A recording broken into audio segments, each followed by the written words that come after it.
Hi everyone, my name's Rob, and today we're going to learn how to play storybowl. Storybowl is a goofy, wacky, fun game for 4 to 16 plus people, and it takes 30 to 45 minutes to play. So let's go. Before we start playing, we're going to need a few things.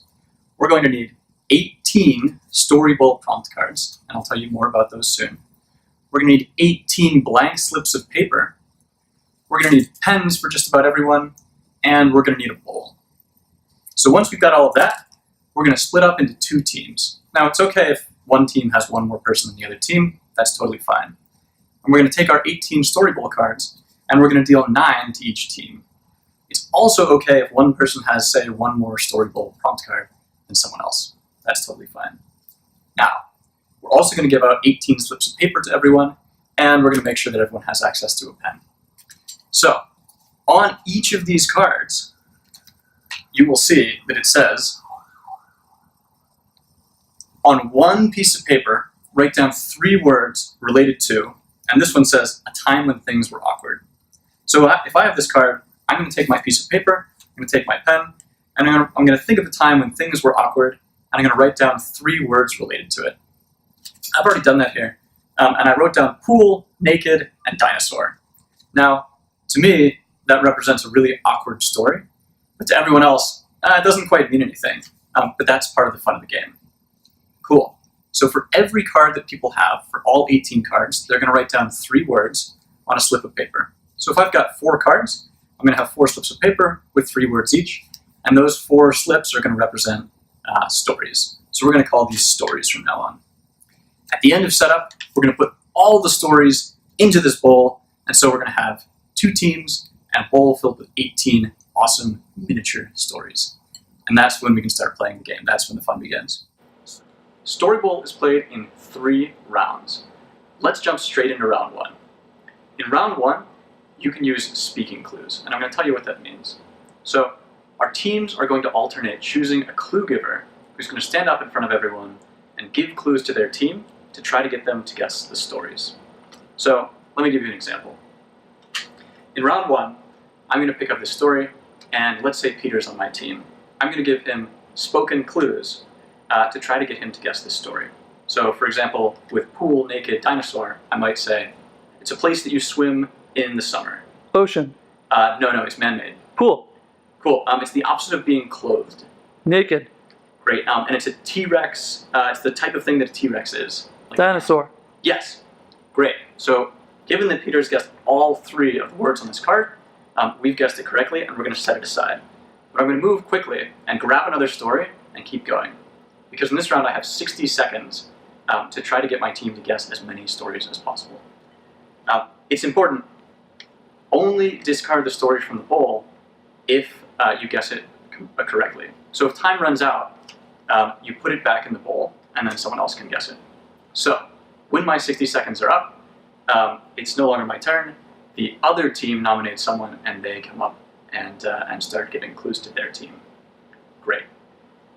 This continues back and forth with teams taking turns and giving clues until the bowl is empty, and that's when round 1 ends.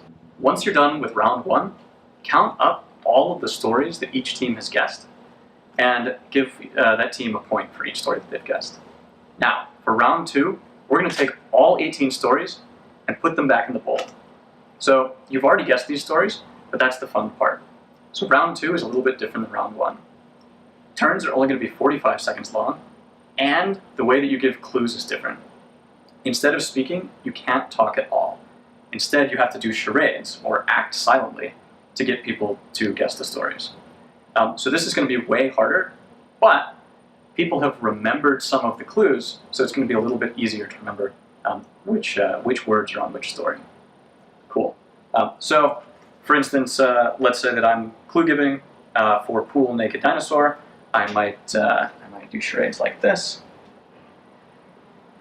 Pool. Pool. All right.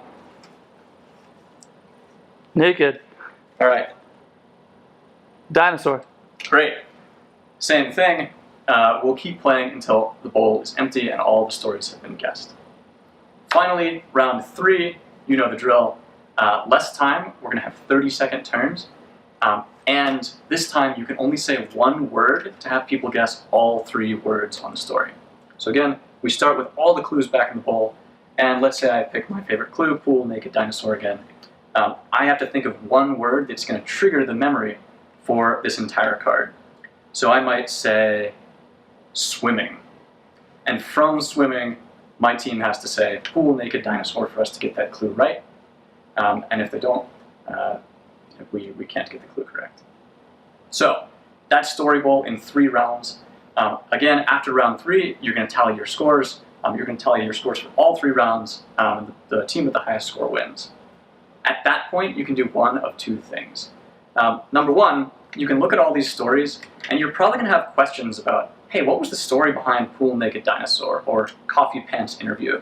And you can get everyone who's written those stories to tell the actual full stories behind them. But the other thing that you can do is you can play a bonus round.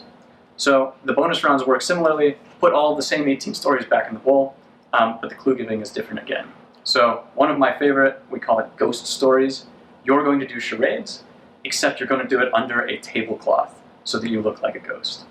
Another one is called Puppet Show, where you have to use your hands and only your hands to give clues to your team to get the story. And another one is called Statues, where you have to pose as a statue and your team has to guess. So you can tell the stories, you can play a bonus round. Either one is a ton of fun. Anyway, that's how you play Story Bowl. I hope you guys enjoy the game and have fun. See you next time.